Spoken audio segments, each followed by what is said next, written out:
किरण, अंकिता, प्रेक्षा, जो भी लोग हैं, अगर आवाज नहीं आता है ना बेटा तो मुझे इन्फॉर्म करना। पता चला मैं अकेले बोल रही हूँ, आप लोगों को आवाज ही नहीं आ रही है, ठीक है? तो मुझे इन्फॉर्म करना, हम लोग रिपीट ले लेंगे इसको, ऐसे टाइम पे ले लेंगे जब नेटवर्क का प्रॉब्लम नहीं हो। अभी जब तक चलता है तब तक कंटिन्यू करते हैं, ठीक है? जब तक नेटवर्क स्टेबल है। देखिए आपका जो आर्टिकल 22 है वो है हबीज कार्पस से रिलेटेड।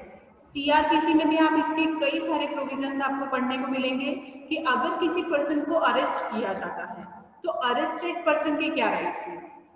अरेस्टेड अगर कोई होता है, किसी भी संबंध में उसकी कोई गिरफ्तारी होती है, तो यहाँ उस पर्सन के क्या क्या राइट्स हैं। और अगर मान लीजिए, जरूरी तो नहीं हर व्यक्ति को सही उसका जो गिरफ्तारी किया जाता है वो हमेशा किसी इस तरह के रीजन से ही हो जो बिल्कुल सही है। कई बार ऐसा होता है गलत गिरफ्तारी भी होती है। और क्या किसी पर्सन को कितनी देर तक बिना मजिस्ट्रेट के सामने पेश किए आप लोग रख सकते हैं, तो आप सभी को पता है 24 आवर्स का हमारे पास क्या रूल है ना? तो यहाँ पर जो आपका आर्टिकल 22 है, ये 22 सीधे एक तरह से प्रिवेंशन है किसके अगेंस्ट, कि अगर कोई पर्सन को अरेस्ट किया गया है तो यहाँ दो कंडीशन है, एक है प्रिवेंटिव और एक है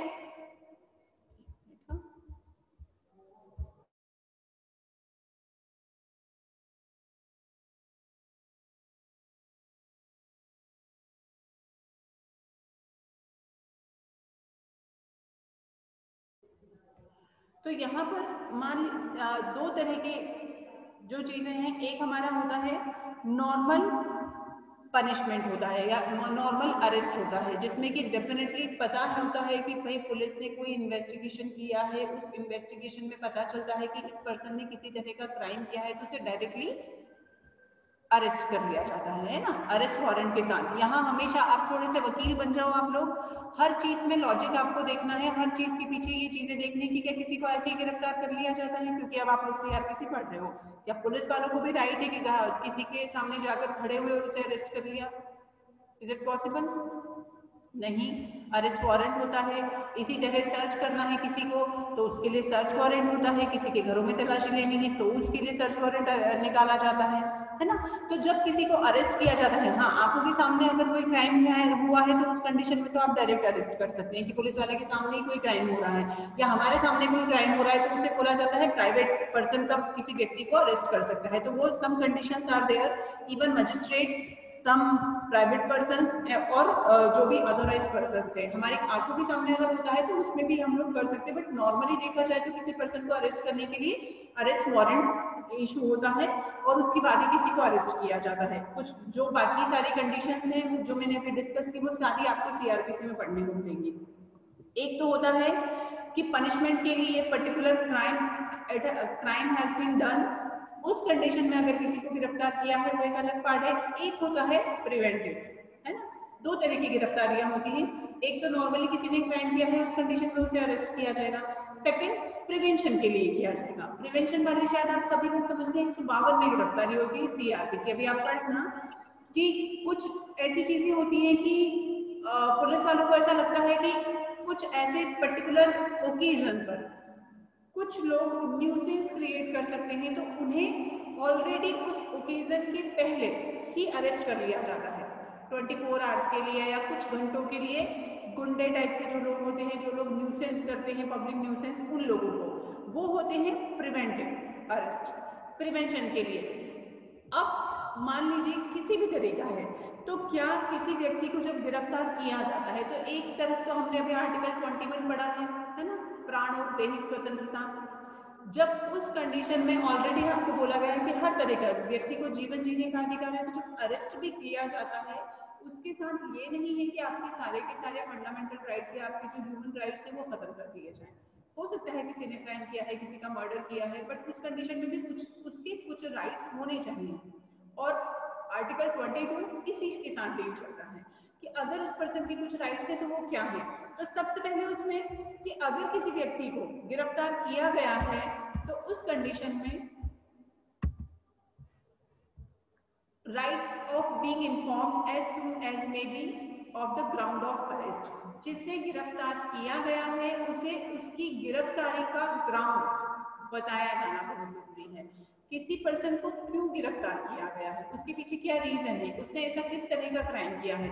कई बार होता है सीधे पुलिस जिस व्यक्ति ने कोई क्राइम किया है नहीं किया है, कोई झूठी रिपोर्ट उसके अगेंस्ट में दिखा दी गई है, एफआईआर दर्ज कर दी गई है, उस कंडीशन में सीधे लोग सीधे किसी व्यक्ति के यहाँ पर पुलिस वारंट लेकर पहुंचती है। उस कंडीशन में तो उसे पता भी नहीं है ना उसने किया क्या है। देन आपको यहाँ हर एक कंडीशन में ये कंपलसरी होता है, आर्टिकल 22 हमें ये राइट देता है कि अगर किसी को गिरफ्तार किया जाए तो उसका ग्राउंड उसे बताया जाए। ठीक, फिर right to consult and be depended by a legal practitioner of his choice, उसे अपने पसंद के अधिवक्ता प्रैक्टिशनर लॉयर से बात करने का और खुद को डिपेंड करने का राइट दिया जाना चाहिए।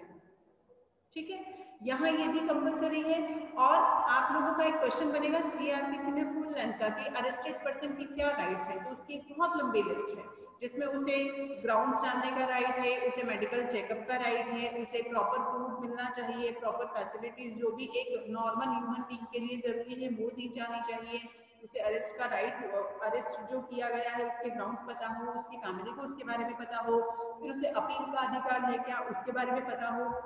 इस तरह एक बहुत लंबी लिस्ट है कि जब किसी को गिरफ्तार किया जाता है या कोई अरेस्टेड पर्सन है उसके क्या क्या राइट्स हैं। तो राइट ऑफ एक्यूज आपके पैरेलल यहाँ चलेंगे, दोनों चीजें सिमिलर ही हैं और आपको पढ़ने में भी इजी हो जाएगा।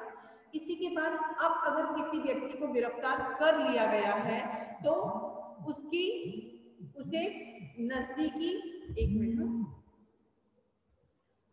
नियरेस्ट जो भी मजिस्ट्रेट है उनके सामने 24 आवर्स में उन्हें पेश किया जाना चाहिए।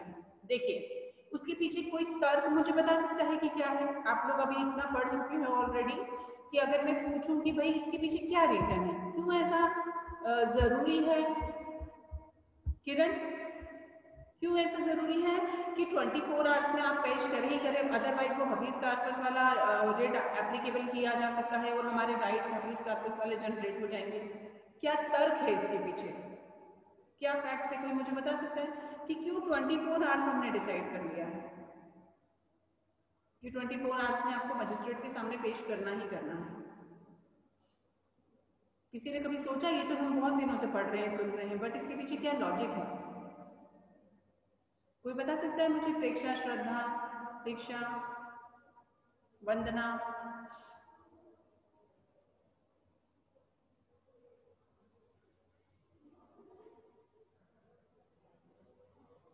हेलो, आवाज आ रही है? Yes ma'am. हाँ अभी बताओ श्रद्धा, फिर से म्यूट कर लिया, ठीक है अनम्यूट करो, बताओ क्या लॉजिक है इसके पीछे? मैम शायद इसलिए ताकि जो क्योंकि जो पुलिस वाले हैं वो लोग मतलब उनके साथ जैसे हम लोग अभी देखते हैं कि कस्टडी में अगर होते हैं पुलिस की तो मारपीट करते हैं या फिर कुछ भी मतलब गलत करते हैं जो कि उनको परमिट नहीं है वो सारे काम। इस वजह से ये भी हो सकता है कि इलीगल कस्टडी में रख ले वो 24 आवर के, मतलब अगर ये प्रोविजन ना हो कि 24 आवर में जो है मजिस्ट्रेट के सामने पेश करना है, इसलिए तो। वेरी गुड, एक तो ये भी रीजन है और एक रीजन ये भी है कि आप मजिस्ट्रेट मतलब कौन है हमारे लिए यहाँ पर? न्यायाधीश, न्याय करने वाला व्यक्ति कौन है? जज मीन्स मजिस्ट्रेट। अभी हम यहाँ पर क्योंकि क्रिमिनल केसेस के लिए मजिस्ट्रेट वर्ड यूज करेंगे, यहाँ पुलिस वालों का काम सिर्फ इन्वेस्टिगेशन करना है। उस व्यक्ति को कितनी देर तक, जो पहला आपका 24 आवर्स में जब उसे पेश किया जाता है तो उसे रिमांड पर कितने दिनों के लिए लिया जाएगा, और क्या उसने सच में जो बोलते ना एफआईआर का क्या होती है, प्रथम सूचना अभिवेदन प्रतिवेदन जो होता है, उसके आधार पर ये देखा जाए कि क्या सच में उसने क्राइम किया है, और 24 आवर्स में उसके जमानत के राइट, ये सारी चीजें कि क्या उसे कस्टडी में और कितने लंबे समय तक रखा जाएगा। मतलब एक दिन से ज्यादा आप किसी को कस्टडी में बिना किसी ग्राउंड के नहीं रख सकते। ग्राउंड आपके पास है बट उसे डिक्लेयर करना और उसके बारे में प्रॉपर सही डिटेल्स देना और सही डिसीजन देने का काम तो पुलिस वालों का नहीं है, डेफिनेटली मजिस्ट्रेट का है। अब यहाँ मजिस्ट्रेट उस एफआईआर को देख के जो प्राइमा फेसी चीजें हैं वो डिसाइड करने का राइट सिर्फ और सिर्फ मजिस्ट्रेट को होता है, इसलिए यहाँ पर 24 आवर्स का टाइम डिसाइड है। अभी एक चीज मैं आपको और बता दूं कि इसे एक्सटेंड भी किया जा सकता है। अभी आप सीआरपीसी में पढ़ेंगे कि ये चीजें एक्सटेंड भी होती हैं, वो 3 डेज भी हो सकता है, बट हाँ 24 आवर्स में आपने उसे पेश कर दिया है, उसके बाद उसका जो रिमांड हो उस रिमांड को आप 3 डेज एक्सटेंड कर सकते हैं, 7 डेज भी हो जाता है पुलिस वालों के पास, मींस पुलिस कस्टडी, और उसके अलावा 15 डेज भी हो जाता है। मतलब आपका जो रिपोर्ट पुलिस डायरी बनने का जो टाइम है, उस पुलिस डायरी को बनने के लिए तो यहाँ पर उसकी कस्टडी को एक्सटेंड किया जा सकता है फर्स्ट 24 आवर्स के में एक बार मजिस्ट्रेट के सामने पेश किए जाने के बाद स्पेशल केसेस में। तो यहाँ पर 24 आवर्स इसलिए मैटर करते हैं क्योंकि यहाँ अगर किसी के साथ गलत होता है तो उस गलत को और पुलिस वाले अननेसेसरी आगे बढ़ाएं। एक तो आपका 3rd डिग्री पुलिस कस्टडी में जो इन ह्यूमन बिहेवियर होता है उसको कंट्रोल करने के लिए, इसी के साथ मजिस्ट्रेट एक ऐसा पर्सन है जो उसके बारे में सही राय दे सकता है। प्राइमा फेसी जो डिसीजन लेने का राइट है वो किसके पास है? मजिस्ट्रेट के पास है, पुलिस वालों के पास नहीं है। इसीलिए सबसे पहले अगर आप किसी को गिरफ्तार करते हैं तो प्राइमा फेसी मजिस्ट्रेट ही डिसाइड करेगा कि अब इसका आगे क्या करना है, क्या कस्टडी बढ़ानी है, क्या जमानत देनी है, क्या मुचलके पे छोड़ना है, जितनी भी चीजें हैं वो सारे का सारा प्रोसेस करने का जुडिशरी के पास राइट है, पुलिस वालों के पास नहीं है। इसलिए एक 24 आवर्स डिसाइडेड है। इससे ज्यादा में अगर कंडीशंस हैं तो इवन आप लोगों को शायद पता होगा कि हाँ सफर का टाइम हम निकाल सकते हैं। अगर हमारे पास इस तरह का कोई सीन है कि मजिस्ट्रेट के पहुंचने में, तो यहाँ सफर का टाइम निकाल कर आप एक्यूज को वहां पहुंचा सकते हैं। तो यहाँ 24 आवर्स के बाद क्योंकि यहाँ मजिस्ट्रेट का जो प्राइमा फेसी डिसीजन लेने का राइट है और क्या उस व्यक्ति ने गलत किया है या सही किया है तो उसके यहाँ राइट्स हैं, और इसलिए यहाँ पर इस तरह का प्रोविजन दिया गया है कि 24 घंटे से ज्यादा पुलिस वाले तो कुछ भी करें, पुलिस वालों को थोड़ी ना राइट है, यहाँ पर हर तरह का राइट तो मजिस्ट्रेट को दिया गया है। इसलिए सबसे ज्यादा जरूरी है कि 24 घंटे के अंदर उनको मजिस्ट्रेट के सामने पेश किया जाए। देखिए फिर आपका 4th पॉइंट में क्लियर कर दिया गया है कि अब अगर 24 घंटे से ज्यादा किसी को अरेस्ट करने आए तो क्या होगा, उसका ऑर्डर कौन देगा? सिर्फ और सिर्फ मजिस्ट्रेट। जैसे मैंने बोला ना कि एक्सटेंड हो जाता है, एक्सटेंड किया जा सकता है, स्पेशल परमिशन मजिस्ट्रेट ने अगर इस तरह का ऑर्डर दिया है तो, और मजिस्ट्रेट के ऑर्डर देने के बाद रिमांड पर उस केस को आगे आगे चलाया जाएगा। अगर उसमें से जब तक कि आपका जो प्रॉपर प्रोसिक्यूशन है वो नहीं चल पाया, प्रॉपर आपकी पुलिस डायरी नहीं बन पाई, उस कंडीशन में अगर नीड लगता है इन्वेस्टिगेशन के लिए प्रॉपर जो डायरी बनाई जाती है 172 सीआरपीसी में, उसके लिए उस कंडीशन में इसमें कुछ केस लॉज भी लिख लीजिएगा, नोट डाउन करिएगा। इसमें आरा खातून का लीगल एड से रिलेटेड है। कई बार लोगों को लीगल एड वाला सभी को पता ही होगा, ये वाला जो केस है इसे नोट डाउन कर लेना। आप लोगों को सभी को पीपीटी दिख रहा है। लीगल एड में कई बार ये लोगों को अरेस्ट भी कर लिया जाता है उनके पास। जैसे मान लीजिए कि किसी आपने तो बोल दिया कि भाई आपको यहाँ राइट है कि आप आपके पसंद के प्रैक्टिशनर को बुला सकते हैं, लीगल एडवाइजर को बुला सकते हैं और आप उससे अपना डिफेंड करवा सकते हैं। अब आपको डिफेंड करने के लिए कोई नहीं है, उस कंडीशन में हम क्या करें? तो यहाँ पर उस कंडीशन में ऐसे लोगों के लिए फ्री लीगल एड भी होता है। इवन इसके तहत उनके लिए डिपेंड करने के लिए लॉयर्स भी अपॉइंट कर लिए जाते हैं। तो यहाँ सिर्फ ये 2-3 चीजें हैं समझने की कि पहली चीज कि हमारा ग्राउंड है, अभी किसी पर्सन को जब अरेस्ट किया गया है तो उसके ग्राउंड्स क्या हैं, उस ग्राउंड्स के साथ उसे पर्सनली अगर वो चाहता है कि कोई कंसल्टेंट उसके लिए अपॉइंट किया जाए खुद की तरफ से तो वो कर सकता है। देन 24 आवर्स से ज्यादा किसी को अरेस्ट नहीं किया जा सकता। 3rd 4th एक और इसमें मेंशन करिएगा, अगर किसी केस में नीड होता है कि किसी को अरेस्ट किया जाना है तो उस कंडीशन में मजिस्ट्रेट के ऑर्डर कंपलसरी है, इसके सिवा नहीं किया जा सकता। और उसके बाद भी अगर कोई उसे अरेस्टेड रखता है तो हमारे पास अभी कार्पस ऑलरेडी है।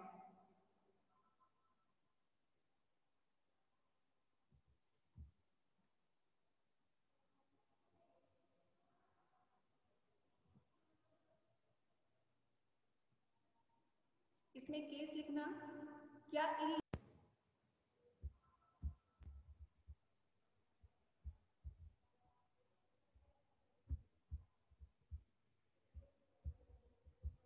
एक केस नोट डाउन करना, नेटवर्क चला गया था। एक केस लिखिएगा, Joginder Kumar versus state of UP. Joginder Kumar versus state of UP.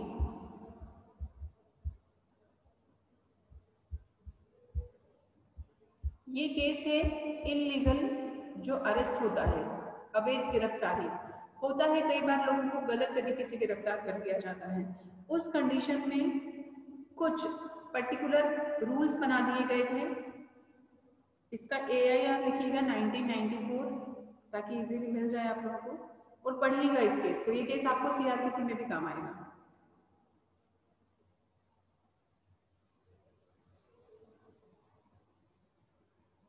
कई बार ऐसा होता है कि निर्दोष लोगों को अरेस्ट कर लिया जाता है पुलिस वाले शंका पर, या फिर को ऑफेंडर वाला जो एक कॉन्सेप्ट आपको पता ही होगा कि कई बार जैसे कि किसी ने क्राइम किया, ठीक, अब उसने कितना किया कितना नहीं, अब वो अरेस्ट हो गया, उसे लगता है कि अरे मैं आपके लिए क्यों परेशान हूँ, या फिर मैम आवाज नहीं आ रही है। हेलो हाँ बेटा आवाज आ रही है? मैम आवाज नहीं आ रही है।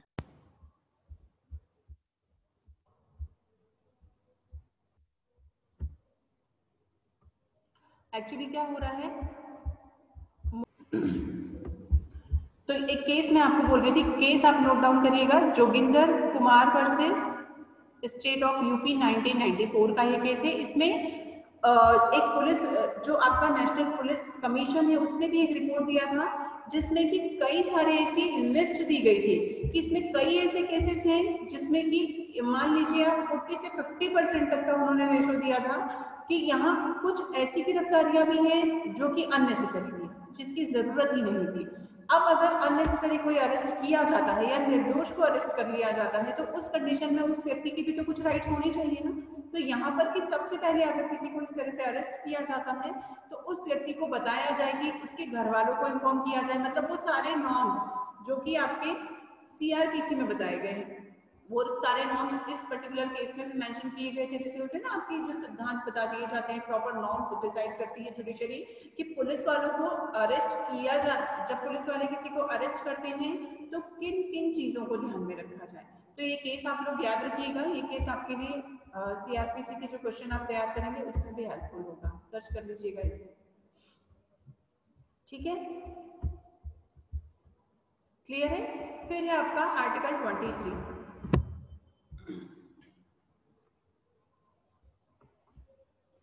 आर्टिकल 23 सीधे से ह्यूमन ट्रैफिकिंग को कंट्रोल करता है और फोर्स लेबर को। फोर्स लेबर का मीनिंग आई थिंक सभी को पता होगा, और अगर किसी को नहीं पता है तो सुन लीजिए।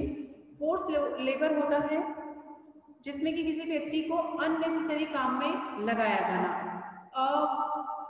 अनवांटेड बोल सकते हैं आप इसे, या इसे बोला जाता है हिंदी में प्रॉपर, किसी ऐसे व्यक्ति को नियोजन होता है ना किसी काम में लगाया जाना, ये उस तरह का।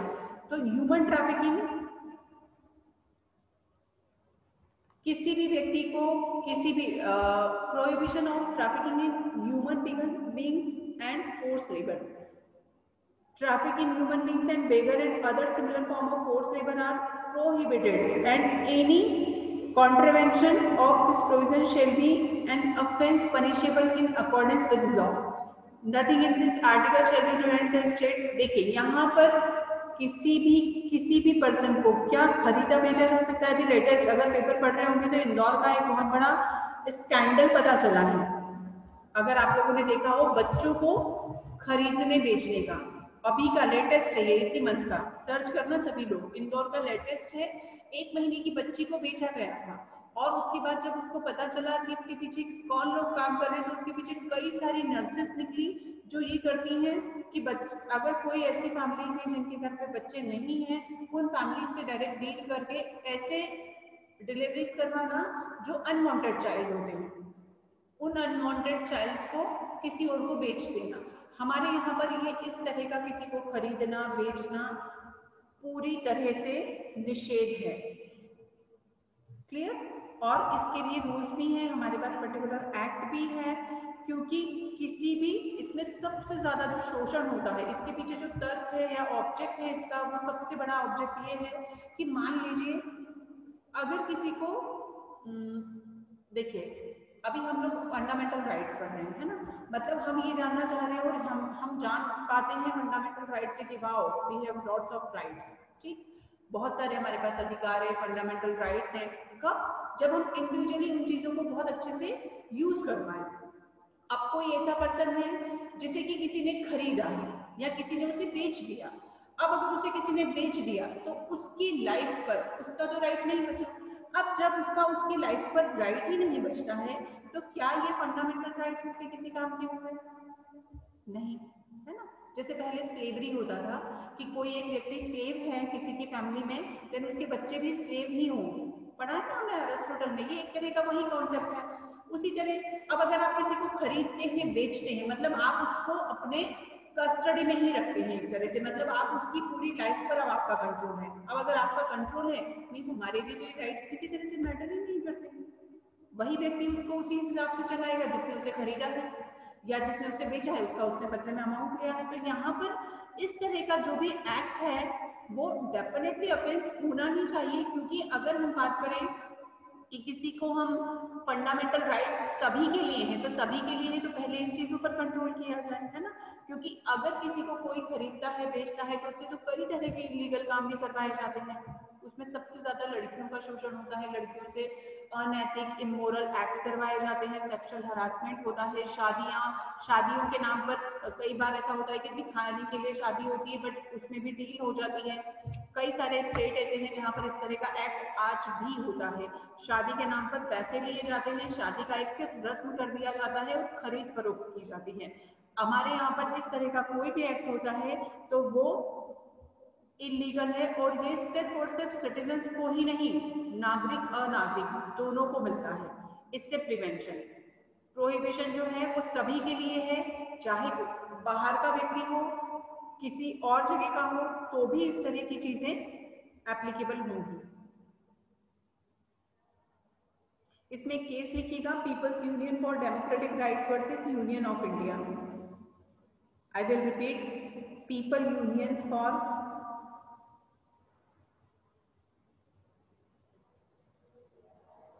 Democratic rights versus union of India.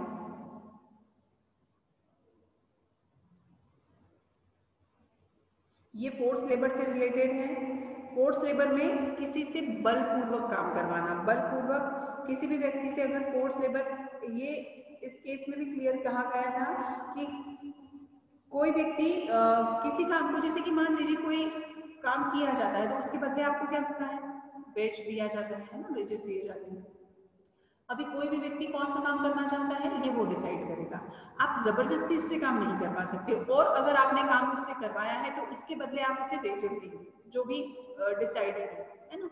अब अगर कोई व्यक्ति से जबरदस्ती काम करवाया जाता है, इसीलिए आप लोग मिनिमम वेज एक्ट अभी पढ़ेंगे तो आपको पता चलेगा कि हमारे यहाँ पर लेबर लॉ में इतने सारे रूल्स रेगुलेशंस बनाए गए हैं ताकि इस तरह के एक्ट को कंट्रोल किया जा सके।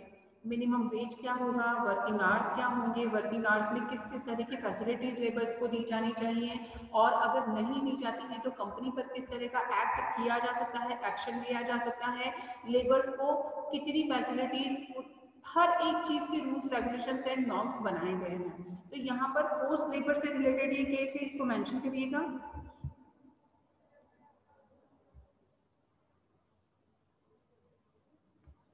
एक और इसमें केस लिखना, Bandhua Mukti Morcha versus union of India.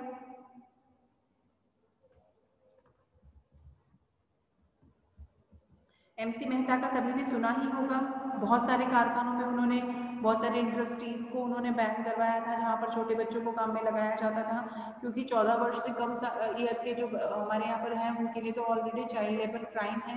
But कई बार ऐसा होता है कि हम खुद आप ही अपने आसपास नजर दौड़ाएंगे तो किसी होटल में, किसी गैराज में, रोड पर बच्चे आपको काम करते हुए मिलेंगे। तो हमारे यहाँ पर उन चीजों को, जैसे मैंने बोला था ना आर्टिकल 21 में आप लोग 21A को आप लोग फाइंड आउट करके रखिएगा। इसी तरह आप लोग सिर्फ ऑब्जर्वेशन करना है, यहाँ आपको कुछ नहीं करना है, आपको कोई डेटा नहीं निकालना है, सिर्फ आप ऑब्जर्व करिए कि आपके घरों के आसपास किसी सड़क पर, ढाबे पर, दुकान पर, रेस्टोरेंट में, गैराज पर क्या 14 साल से कम एज के बच्चे हमें काम करते नहीं दिखते हैं? डेफिनेटली दिखते हैं। इवन हम खड़े होते हैं तो हम खुद अगर वो हमारे लिए कुछ सर्व करते हैं तो हम उस पर कितना ध्यान जाता है, एक थोड़ा सा कि हाँ शायद ये बच्चा 14 साल से कम का है, दैट्स इट। और अगर हम लॉयर भी बन जाते हैं, इवन कभी भी किसी भी कंडीशन में सिर्फ हम लोग को ये सोचना है कि हाँ यहाँ पर लॉ है, इतना ही हम सोच पाते हैं, हम उसके अगेंस्ट कुछ नहीं कर पाते हैं। तो जैसे मैंने कल कहा कि आर्टिकल 21A में कितने स्टेट्स हैं जिसमें कि हर बच्चा 100% एजुकेशन ले रहा है, वो डेटा आपको निकालना है। इसी तरह आपका ये सिर्फ ऑब्जर्वेशन होना चाहिए कि क्या हमारे यहाँ पर 14 साल से कम बच्चे कहीं पर भी चाइल्ड लेबर में इंक्लूड नहीं है, कहीं पर भी वो इंडल्ज नहीं है, कहीं पर भी नहीं लगे हैं क्या, ये आपको स्टडी करना है।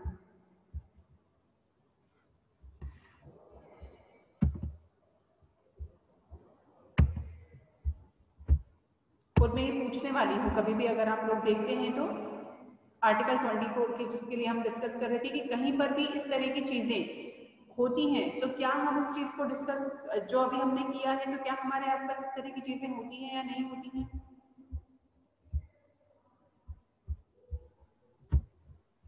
मेरे ख्याल से सभी ने देखा होगा कि इस तरह का जो चीजें हैं वो होती हैं। तो अभी आपको सिर्फ ये नोटिस करना है कि क्या ये है। देखिए ये जो चीजें मैं आपको बोलती हूँ ये इसलिए बोलती हूँ कि अभी जब आप लोग LLB कर चुके होंगे, आपका ये जो डिग्री हो जाएगा, देन आप LLM में जाएंगे, आपको रिसर्च वर्क दिया जाएगा। ये होती है रिसर्च, ये होता है ऑब्जर्वेशन। अब जब हम किसी चीज को स्टडी करना चाहें या हम किसी चीज पर रिसर्च करना चाहें तो यहीं से आपका माइंड सेट हो इन चीजों के लिए कि क्या सच में ऐसा है। जैसे कि अगर मैं बोलूँ कि हाँ हम लोगों के पास तो लॉ है, भाई बहुत सारे लॉ है, चाइल्ड लेबर एक्ट बहुत हर जगह लिखा होता है कि 14 साल से कम एज के बच्चों का काम करना निषेध है, प्रोहिबिटेड है। अभी क्या एक्चुअल में ऐसा होता है? तो अभी से मैं आपको जस्ट ये टॉपिक्स में आपको दे रही हूँ कि ये चीजें आपके लिए आपको बहुत ज्यादा ब्रॉड एक आपका यहाँ से सोचने का नजरिया चेंज होगा। तो ये सभी के लिए है कि आप लोग देखिए कि क्या आपके आसपास इस तरह के बच्चे हैं, क्या आपके पास इस तरह के बच्चे हैं आसपास के एरिया में जो कि 21 साल आर्टिकल 21A का कोई बेनिफिट नहीं ले रहे हैं या ले पा रहे हैं या नहीं ले पा रहे हैं, तो उसके पीछे रीजन क्या है। तो इस तरह से अभी से आपका माइंड सेट होगा रिसर्च के लिए। और जब आप डिग्री लेंगे LLM की, वहां पर आपको कई सारे रिसर्च पेपर लिखने होते हैं। तो यही होता है हमारा ऑब्जर्वेशन।